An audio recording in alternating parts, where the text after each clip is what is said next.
Second, without going into great discourse, I think most people here now know that the original region I ran was not about foreign policy, or what we call defense security.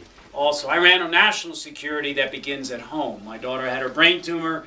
I've had two challenges in life. The first was to get someone to marry me. I did not get married at 47. A lot of time at sea, and then a few years later had my child, and she was struck with the same brain cancer that Ted Kennedy had. And given 3 to 9 months to live after the first brain operation, Walter Reed, she's now 9 going on 22. You've all had them. We just had a clean MRI last week. We passed the 5-year point, and only 18% of the kids ever make it.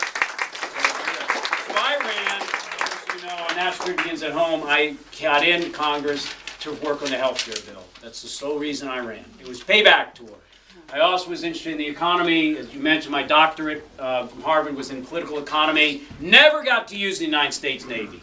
But boy, I've used it the last couple of years.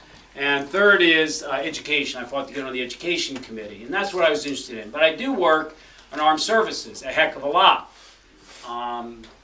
The ambassador from Israel had me over on the Eve of Hanukkah 2 years ago. My wife, his wife, and a gentleman I knew when I was growing up in the U.S. Navy who is now the chief of the Israeli Navy.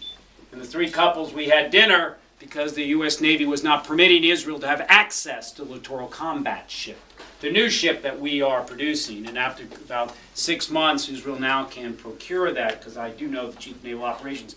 Those types of reasons of being on the armed services or moving money into autism by canceling 2 defense programs that are so a waste of time, but moving the first money into autism in 12 years in the federal government, where 1 out of every 110 youth born today has autism, is often where I use my position in the Armed Services Committee to pivot to issues that I am most interested in doing. In the Senate,